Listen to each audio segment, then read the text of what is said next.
बहुत समय पहले की बात है कि एक व्यक्ति जिसका नाम रामलाल था, उसकी जब शादी हुई तो पारो नाम की एक लड़की से उसका विवाह हो जाता है। और जैसे ही विवाह होता है, विवाह होने के कुछ दिन तक तो सब कुछ ठीक चलता था। वो लड़की दिन रात मेहनत करती और पति की सेवा करती थी। हर प्रकार से अपने जीवन को जीने की कोशिश करती थी। और उसके घर में धन तो था नहीं, लेकिन अपने मन में अपने पति के प्रति बेशुमार प्रेम था। वह बड़ी दयावान थी। लेकिन कहते हैं ना, जो दयावान होते हैं, जो लोग स्वभाव के अच्छे होते हैं, ईश्वर उन्हें दुख भी अधिक देता है। अब उधर उस पारो नाम की लड़की, जिसकी शादी अभी कुछ महीने पहले हुई थी, उसके विवाह को अभी पूरा साल भी नहीं हुआ था। इधर उसका पति रामलाल इस दुनिया को छोड़कर चला जाता है और वो विधवा हो जाती है। एक तो वो विधवा हो चुकी थी और दूसरा उसके गर्भ में एक बच्चा पल रहा था। वो करती तो क्या करती, वो अपने जीवन को त्यागना चाहती थी, लेकिन वो आत्महत्या भी नहीं कर सकती थी, क्योंकि उसके पेट में रामलाल का एक बच्चा था। कहते हैं कि मूल से ब्यास प्यारा होता है। वो स्त्री अपनी जान देना चाहती थी, लेकिन वो अपने गर्भ में पल रहे उस बच्चे के प्रेम की वजह से जीने लगती है। और उसने ठान लिया कि वो बिना अपने पति के अपने बच्चे को जीवन की हर खुशी प्रदान करेगी। उसकी खुशियों के लिए, उसके परिवार के लिए दिन रात एक कर देगी, लेकिन बच्चे को कभी अपने पिता की कमी महसूस नहीं होने देगी। और कहा भी जाता है कि जब भी कोई इंसान दृढ़ संकल्प कर लेता है तो ईश्वर भी उसकी सहायता करने लगते हैं। बड़े बड़े पहाड़ों को वो अपने सामने झुका देता है। उधर वो स्त्री, जो कि विधवा हो चुकी थी, समाज की गंदी नजरों से बचते हुए इधर उधर दूसरों के घरों में झाड़ू पोछा और सफाई का काम करने लगी। तरह तरह के काम करके अपना गुजारा करती थी। उसे जैसा भी काम मिल जाता वो कर लिया करती थी, और उस काम के बदले में जो भी पैसे मिलते थे उससे वो अपने घर का गुजारा करने लगी थी। धीरे धीरे कुछ महीने बीत जाते हैं और उसकी कोख से एक पुत्र का जन्म होता है।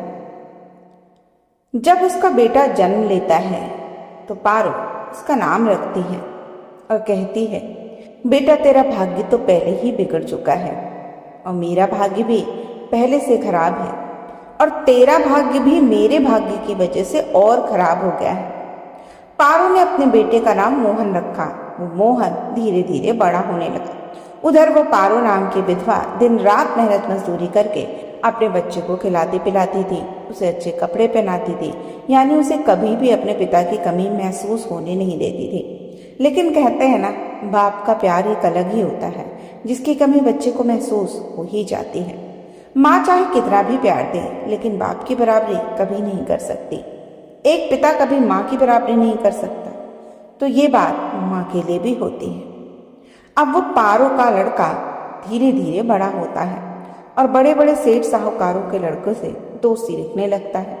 और बड़े बड़े सेठ साहूकारों के लड़के जब उसके मित्र बन चुके थे तो वो उनके साथ खेलता कूदता था और हर प्रकार से उनके साथ रहता था।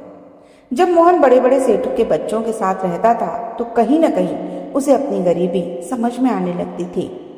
मोहन काफी दिनों तक इसी बात को लेकर सोचता रहता था कि आखिर वो इतना गरीब क्यों है, उसके पास सारी सुख सुविधाएं क्यों नहीं है जो उसके मित्रों के पास है।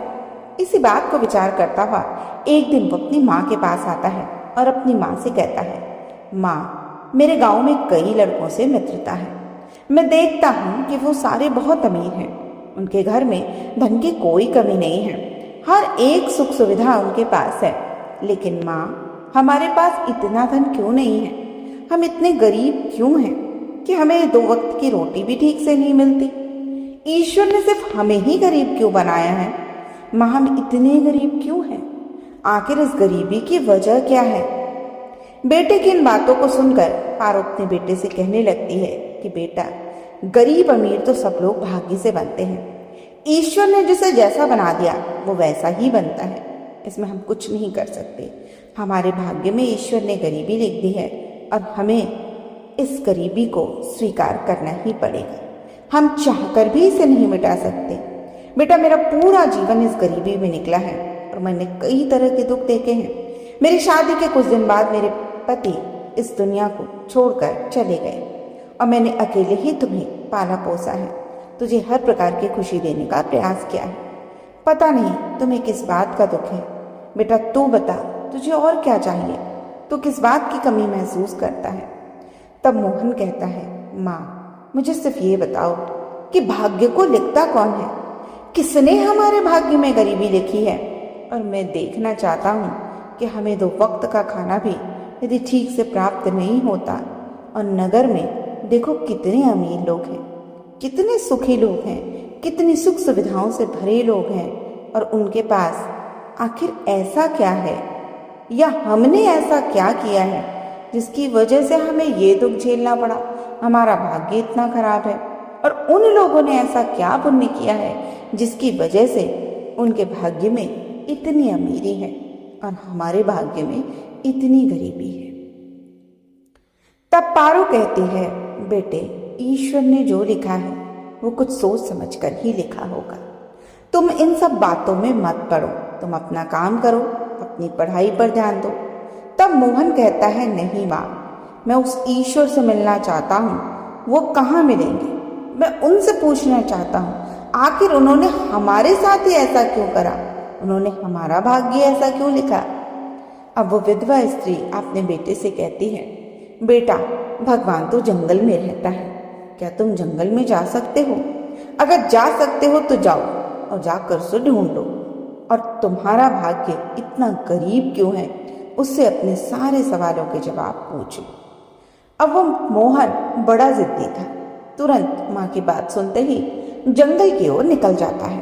कहता है, जब तक मैं ईश्वर से नहीं मिल लूंगा, उससे सवालों के जवाब नहीं पूछ लूंगा कि मैं इतना गरीब क्यों हूँ, मेरे माँ के भाग्य में इतने दुख क्यों हैं, क्यों मेरे पिता को समय से पहले उसने उठा लिया, तब तक मैं घर लौट कर नहीं आऊंगा। मैं चैन से नहीं बैठूंगा, मैं ईश्वर से मिलकर ही रहूंगा, उनसे अपने सारे सवालों के जवाब लेकर ही आऊंगा। इतना कहकर मोहन घर से चल दिया और ईश्वर को खोजने लगा। इस तरह पूरा दिन उसका निकल जाता है, लेकिन उसे कहीं भी ईश्वर दिखाई नहीं देते हैं। अब मोहन बड़ा परेशान हो जाता है, कहता है कि पता नहीं ईश्वर कहाँ मिलेंगे, लेकिन जहाँ भी मिलेंगे मैं जब तक उनसे मिल नहीं लूंगा ना, मैं तब तक घर नहीं जाऊंगा। और इसी प्रकार दूसरा दिन बीत जाता है, लेकिन मोहन आगे बढ़ता ही जाता है और चलते चलते उसे भूख भी बहुत तेज लगाई थी।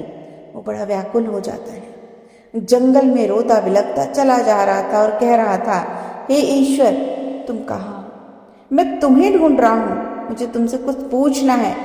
ऐसी आवाज मुंह से निकालता हुआ रोता हुआ आगे बढ़ता जा रहा था। उधर क्या होता है कि भगवान श्री हरि विष्णु और माता लक्ष्मी जंगल में साधु का वेश धारण करके भ्रमण के लिए आए थे। जब माता लक्ष्मी उस लड़के की रुदन भरी आवाज सुनती हैं तो भगवान विष्णु से कहती हैं कि हे स्वामी, जंगल में कोई बालक विलाप कर रहा है और वो आपको ही पुकार रहा है। ये कौन हो सकता है? कौन रो रहा है? हमें उसके पास जाकर उसकी सहायता करनी चाहिए।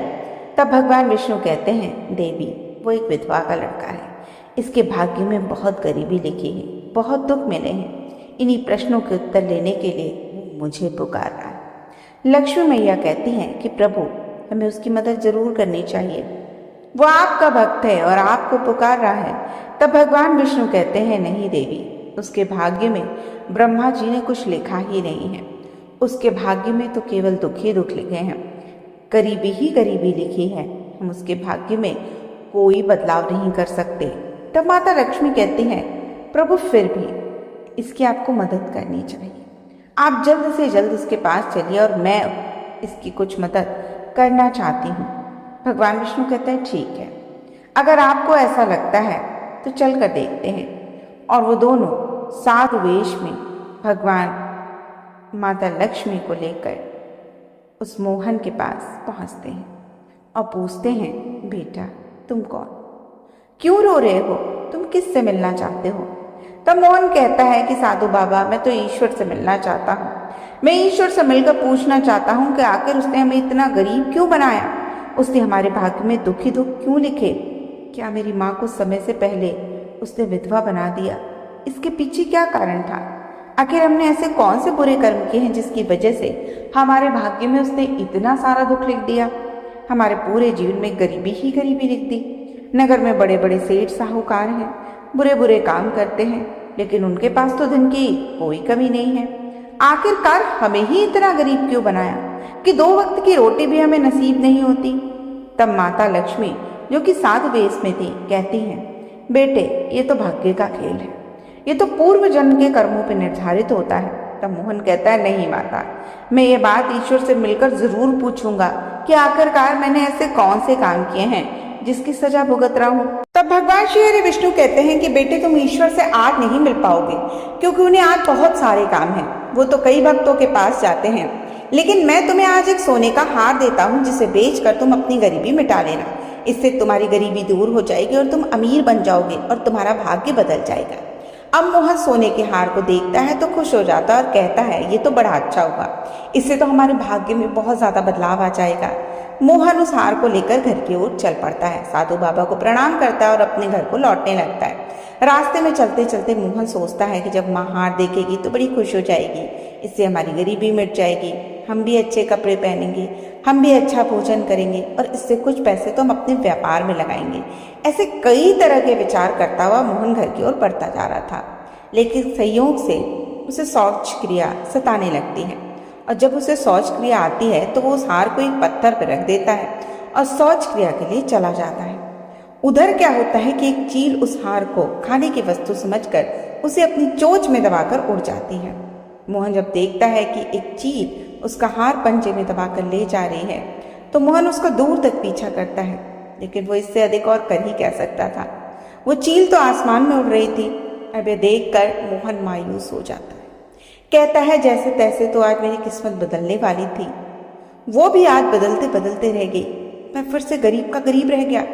मोहन बड़ा दुखी हो जाता है, रोने लगता है और अपने घर चला आता है। घर जाकर बड़ा मायूस होकर लेट जाता है और अपनी माँ से जाकर कहता है, माँ आज मेरी किस्मत बदलते बदलते रह गई, आज मेरी गरीबी मिटने वाली थी, हमारे अच्छे दिन आने वाले थे, लेकिन क्या करूं, एक चील की वजह से आज हम फिर से गरीब रह गए। तब उसकी माँ कहती है, बेटा जो भाग्य में लिखा है उसे कोई नहीं बदल सकता, तुम व्यर्थ परेशान होते हो।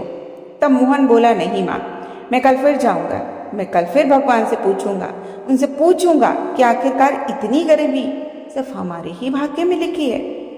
मेरी बातें सुनकर वो हमारी गरीबी को जरूर बदल देंगे। इस तरह से जब दूसरी सुबह होती है तो मोहन फिर से घर से निकल जाता है।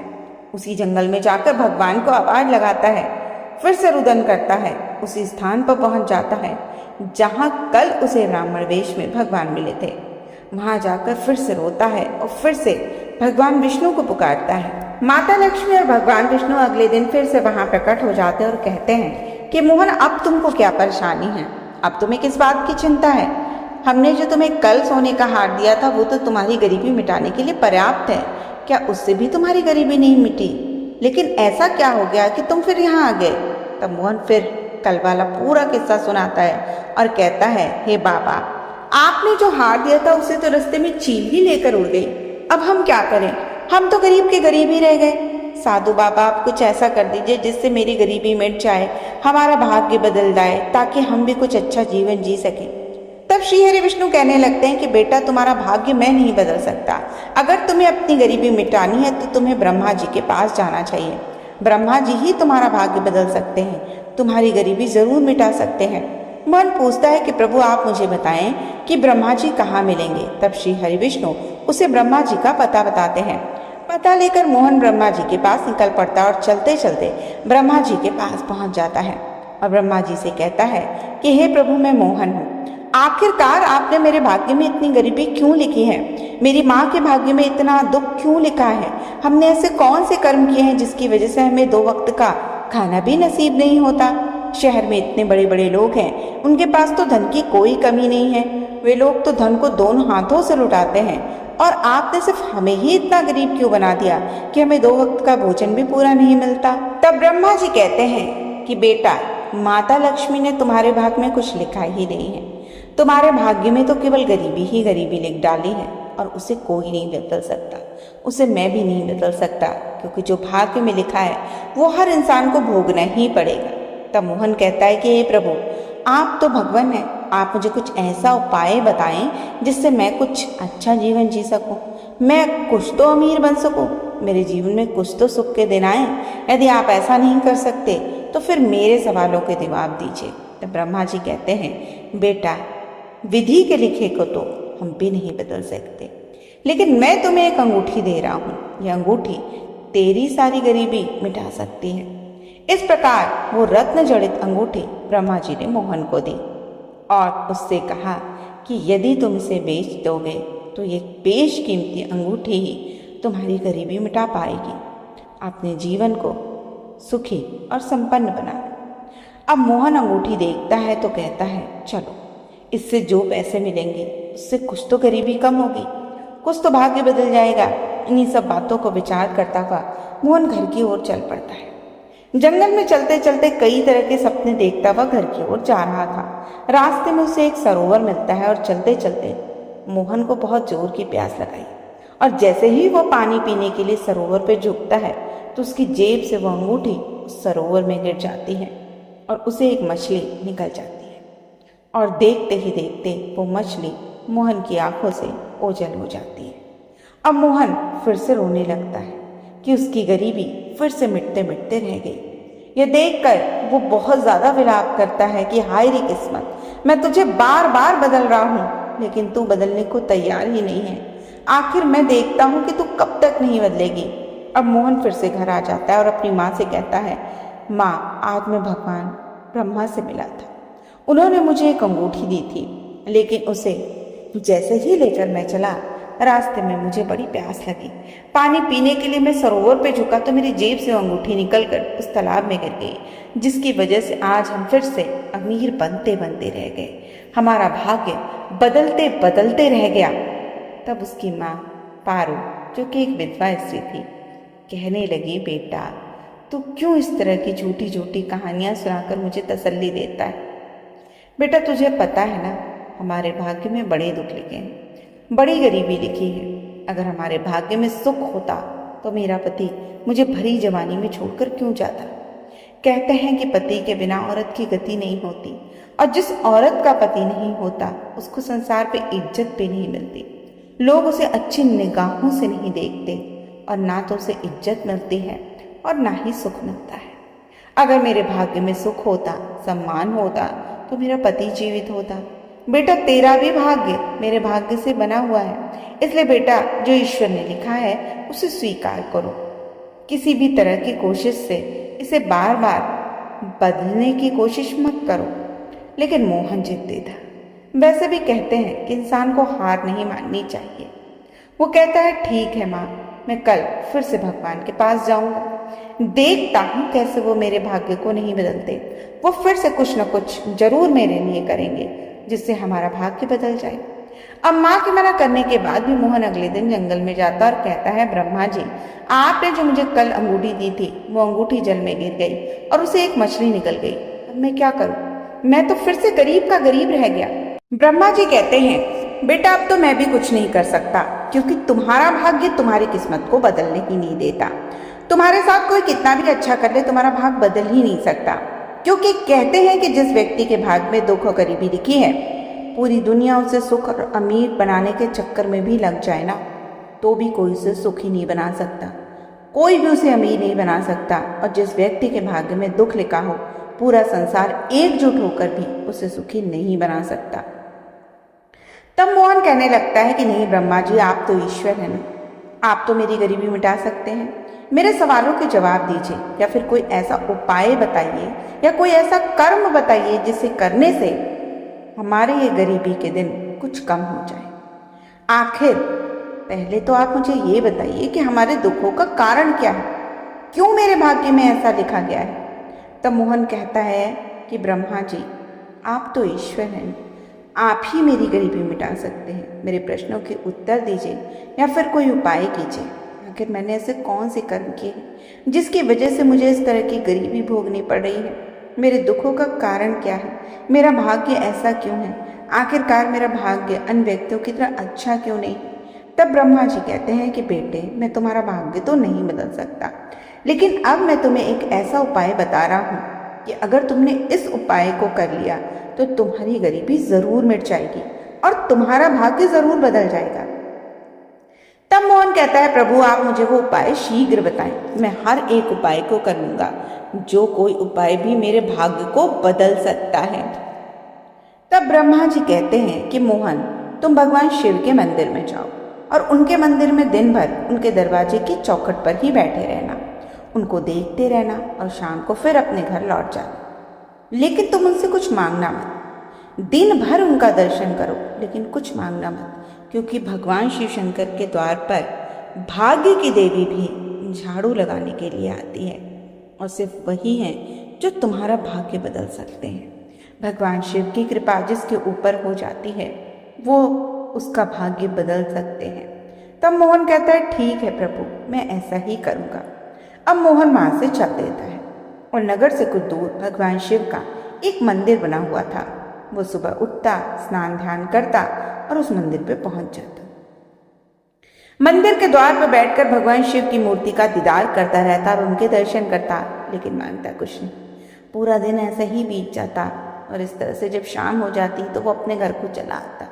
उधर उसकी माँ पूछती, बेटा तुम जाते कहाँ हो? इतनी शाम को कहाँ से आते हो? आखिर तुम करते क्या हो? मोहन कहता है, माँ मैं अपना भाग्य बदल रहा हूँ, भाग्य बदलने के लिए तपस्या कर रहा हूँ। मैं वो हर एक काम करूंगा जिससे मेरा भाग्य बदल जाए।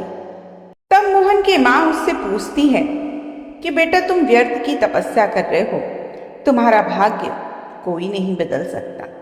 अगर तेरे भाग्य में सुख होता तो तू अमीर घर में ना पैदा होता, तेरे पिता जीवित ना होते तो धनवान घर में होता, लेकिन तेरे भाग्य में गरीबी लिखी है, तभी तो तुम जैसे गरीब के घर में जन्म लिया। तब मोहन कहता है, नहीं माँ, अगर एक व्यक्ति चाहे तो वो कुछ भी कर सकता है। मैं भी अपनी गरीबी को अमीरी में बदल कर ही रहूंगा। देखना, एक दिन मैं एक काम करूंगा, ऐसा काम करूंगा जिससे मेरा भाग्य बदल जाएगा। अब वो विधवा स्त्री पारू कहने लगती है, ठीक है बेटा, जो तुझे अच्छा लगे वो तू कर, मैं तुझे नहीं रोकूंगी। इस तरह से वो लड़का भगवान शिव के मंदिर में बैठे बैठे कई महीनों को बिता देता है।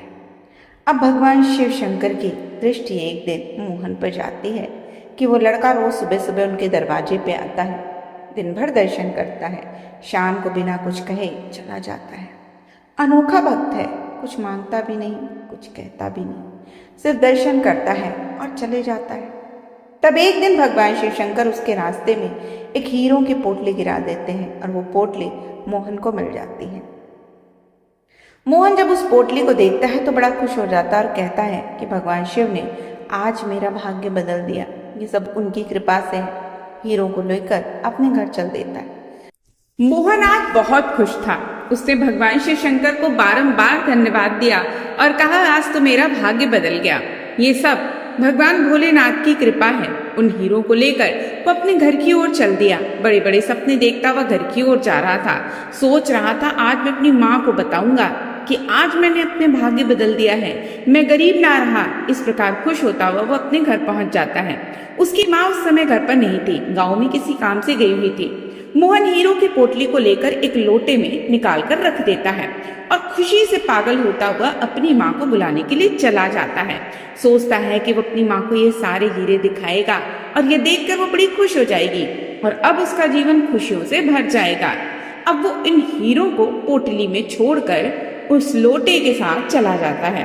अब उल्टा क्या होता है कि उसी वक्त कुछ चोर मोहन के घर घुसते हैं और मोहन के घर कुछ भी ना पाकर उन्हें सामने वो लोटा दिखाई देता है।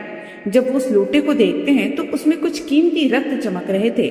उन्होंने सोचा शायद ये कीमती रत्न किसी काम आ जाएं और वो उस लोटे को ही लेकर वहां से भाग निकलते हैं। मोहन अपनी माँ को बार बार बुलाने जाता है कि माँ चल तू मेरे साथ, मैं आज तुझे कुछ विशेष दिखाऊंगा। आज तुझे पता नहीं है कि मुझे हीरों से भरा हुआ एक लोटा मिला है।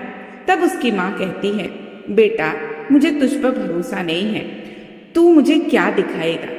मुझे पता है कि तू पहले भी ऐसा कह चुका है, लेकिन मैं तेरी बात पे यकीन नहीं कर सकती।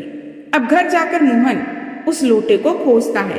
काफी खोजने के बाद भी जब वो लोटा नहीं मिलता है तब वो माँ से कहता है कि माँ मैंने तो अभी अभी लोटा यहाँ रखा था, पता नहीं वो लोटा ही कहाँ गायब हो गया। तब उसकी माँ कहती है कि बेटे मन करंत कहानियां बनाना बंद कर दो, मुझे पता है कि हमारा भाग्य बड़ा गरीब है, हमारी किस्मत बड़ी खराब है, ये बदल ही नहीं सकती। मोहन कहता है, नहीं माँ, मैं झूठ नहीं बोल रहा हूँ। आज मैंने यहाँ पर हीरों से भरा हुआ एक लोटा रखा था, पता नहीं वो कहाँ गायब हो गया।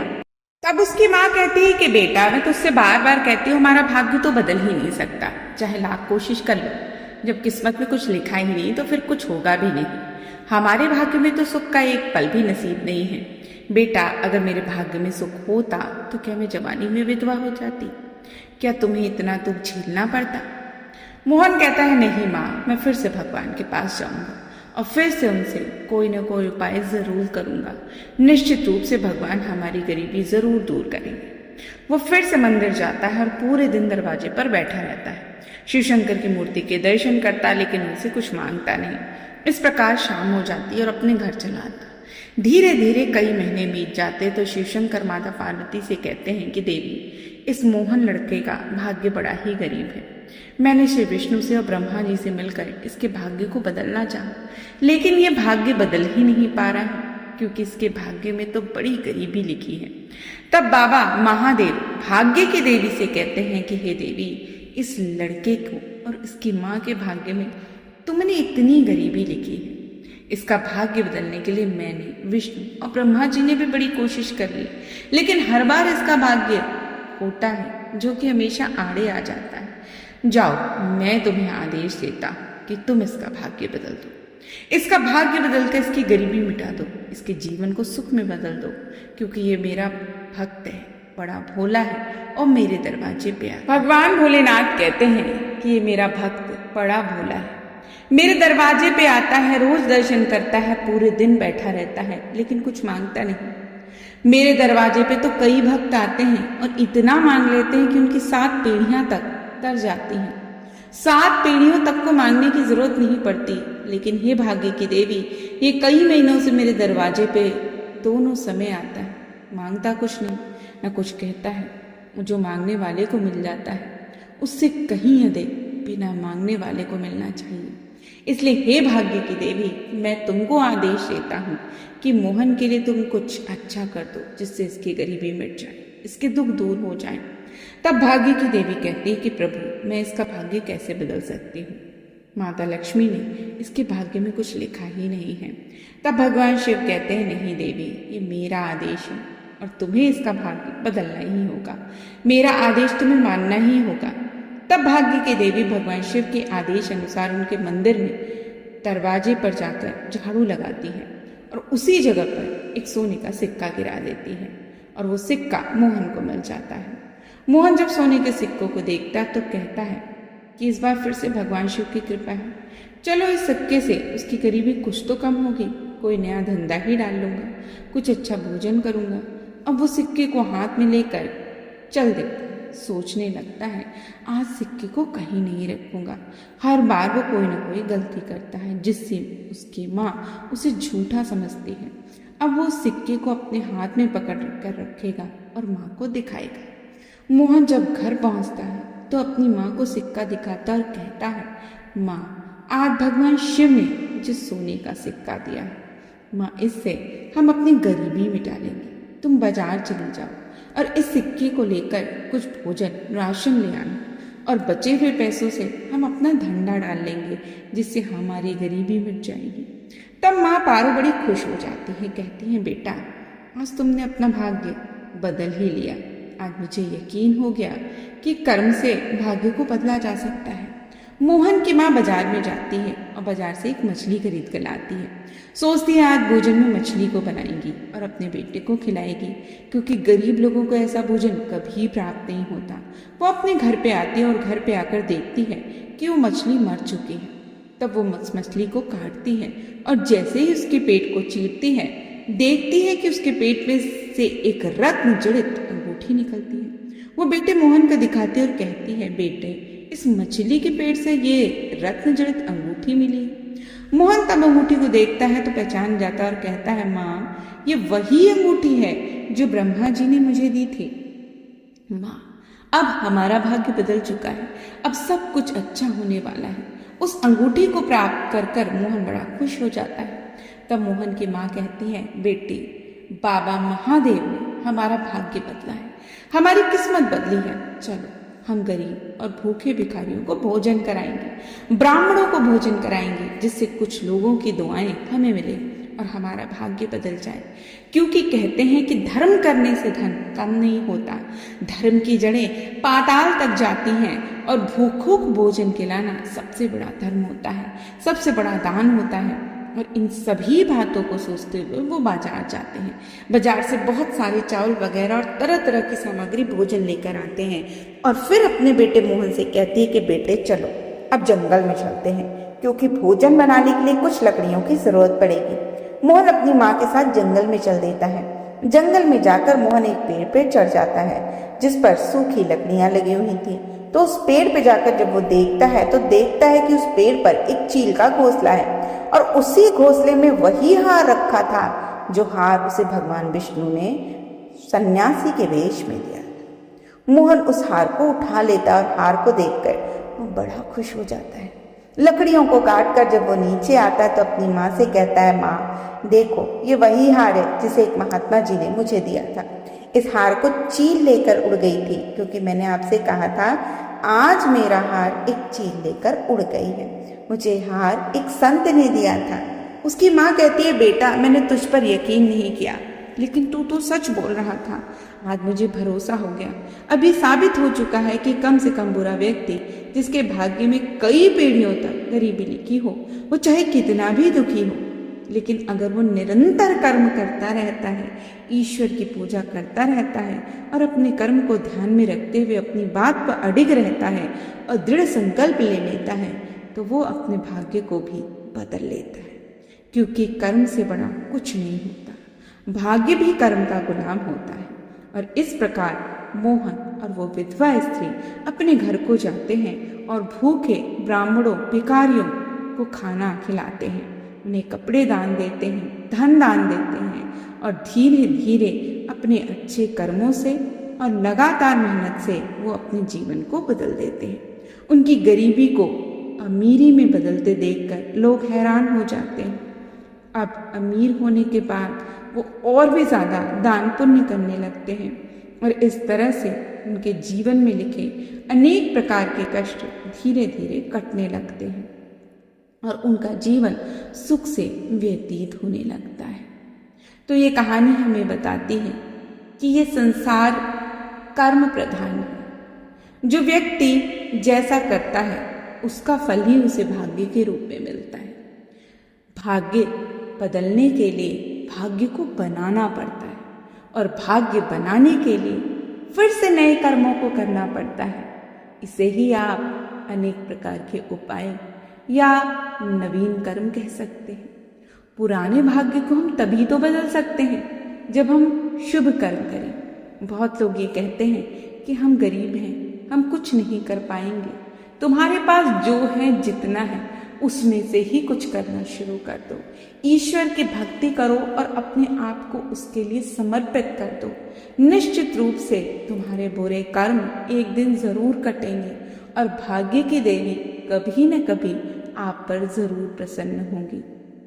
जीवन में गरीबी अगर आप नहीं चाहते हैं तो 2-3 बातों को हमेशा ध्यान रखिए। पहले, हमेशा दृढ़ संकल्पित रहिए। दूसरा, अपने जीवन में अच्छी और नेक कमाई की पूंजी जरूर बनाइए। किसी का बुरा मत करिए, आलसी मत बनिए, किस्मत के सहारे मत निर्भर रहिए और किसी की चीज मिलने से मैं धनवान हो जाऊंगा ऐसी भावना अपने मन से निकाल दीजिए। अगर आप इन चीजों का पालन करेंगे तो धीरे धीरे आप अपने बुरे कर्मों को दूर कर ही लेंगे। गरीबी भी ऐसे व्यक्ति के घर में कभी नहीं आती है। तो दोस्तों, आशा करती हूँ ये कहानी पसंद आई होगी। कहानी पसंद आए ईश मित्रों से शेयर करें, चैनल को लाइक और सब्सक्राइब ज़रूर करें, क्योंकि आपका एक सब्सक्राइब और एक लाइक हमारे चैनल के लिए एक बहुत बड़ी प्रेरणा का स्रोत बनता है, ताकि ऐसी ही प्रेरणादायक कहानियाँ हम आपके लिए और भी ला सकें। तो फिर मिलते हैं, तब तक के लिए नमस्कार।